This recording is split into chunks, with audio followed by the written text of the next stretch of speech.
darlings, I'm Maude. And I'm Reina, and we're going to tell you the top trending stories in nerddom today, like the reshoots happening for Suicide Squad, some controversy happening over at Nintendo, and how augmented reality is closer than you think. But to kick it all off, it seems the divisive reviews of Batman v Superman has led someone to create a petition on change.org to try and kick director Zack Snyder off any more DC superhero movies for good. Your legs are so long. The petition started 2 days ago and says he's had 2 chances now to adapt DC characters and has produced middling results. There has to come a time when WB and DC want someone at the helm that can create something that won't divide people in such a way. Zack Snyder is just not the guy that should be in charge of the biggest and most important films in the franchise. Ooh, them fighting words. Nice. In those 2 days, it has accumulated over 11,000 signatures and climbing. Now, is this a bit extreme? Give Zack a chance? Or has he had too many? Do you think that it's time for another director to try their thing with the franchise? Move over virtual reality. It's already all about augmented reality. Today, Microsoft kept true to its word by sending their HoloLens 3D headsets to gaming developers to use their hardware for future games. Now, what sets this apart from the tech that we're just about to get? Well, VR covers your entire field of vision and the image is displayed within that screen. With augmented reality, it actually inserts 3D objects into the space in front of you. This is exciting for me because I'm always so nauseated after VR. I know, I was there when you threw up in the bathroom. I know, it was so embarrassing. In London! This tech has already been used by the likes of NASA to design spacecrafts and medical schools where lecturers use 3D human anatomy models to pinpoint areas to students. Safe to say that there's so many ways that this could change gaming, entertainment, education. I think we're getting one step closer to Minority Report.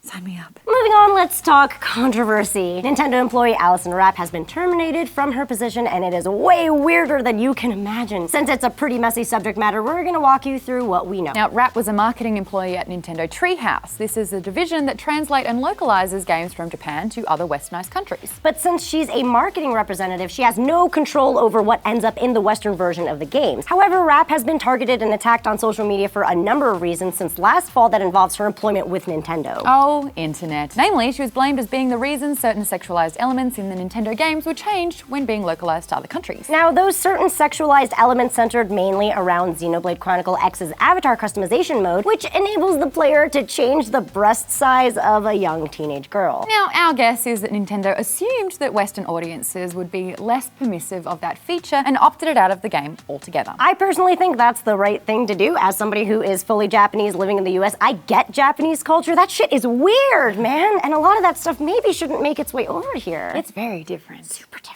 But guess what? That's just me and how I feel. I don't get a say over it, and neither does she. So hold on, what does Rapp and these localized changes have to do with one another then? Well, first, Rapp has always been very vocal on social media about her support of feminism. Ooh, the dirty F word. Some group of critics wanted a scapegoat to blame for the changes in the game localization. That's when they decided to hone in on Rapp. Hang tight, because this is where it gets a little bit wonky. Now, Rapp, having no involvement in how the content gets altered, even stated that she actually wanted the boob slider to be in the game. Now, this all takes an even sharper left turn when someone found a college essay of hers. It was written back in 2011, and it explored Japan's child pornography laws, where she explained her belief that Japan should keep their cultural values intact. This did 2 things. It supported her statement of wanting to keep the boob slider in XCX and caused people to say that she was pro-pedophilia. So now there's 2 completely contradicting arguments made and a whole lot of hate happening. Oh, she wants to protect women, she's a feminazi, and oh, she's into pedophilia. She wants to support that.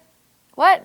People are dumb, panicky, dangerous animals, and you know it. Naturally, to pick someone apart though, you have to do your research. So people went through her feed to showcase previous tweets that she'd posted to support their reasoning behind their abuse. Let's just say that some of these tweets were not quite aligned with Nintendo's brand. Now, the abuse went on for months, with Nintendo staying silent on the matter. Until now. What do you know? She got fired. But according to Nintendo, it's completely unrelated. Yeah, Nintendo's latest statement was, though Miss Rapp's termination follows her being the subject of criticism from certain groups via social media several weeks ago, the 2 are absolutely not related. Nintendo explained that she was fired due to having a second job, which is in conflict with Nintendo's corporate culture. This turned into such a messy and muddled situation. I'm sad now, so let's talk about something else. Okay, cool. Lastly, it is clear that DC is going to holy crap mode, and they're now focusing on the next big movie to bring in the big bucks Suicide Squad. In a move that leaves us a little bit surprised and a little bit worried, WB has decided to call for reshoots of the already wrapped movie to inject a lot more humor into it with no expense spared. A source came forward to claim that every joke in the movie is in that trailer. And our guess is that they're now realizing that they need to stray away from the dark and grittiness of BVS to try a much more funny and quippy movie. Probably more like the super successful Deadpool, which recently received the accolade of being the highest grossing R-rated movie of all time. Not digging on DC. Good on them for completely going for a tone that was completely opposite to Marvel. Now, as expensive as this will be, I mean, they have to rehire all the actors, get them back on set, probably remake those sets, put the post-production team into overdrive since this movie is set to come out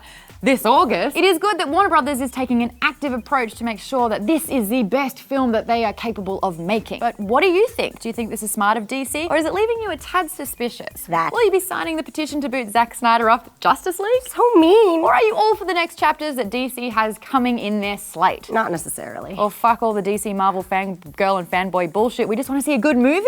Let us know in the comments below. I'm Maude. I'm Reina. Take care. Boy, don't be a dick. Please don't. So, Detective, what makes today's unboxing so special? Well, open your fucking ears and listen. Today we're gonna unbox evidence from the first murder case that I ever closed. Lily James, July 2003. The only thing that's out of the box was the murder. Justice on bar.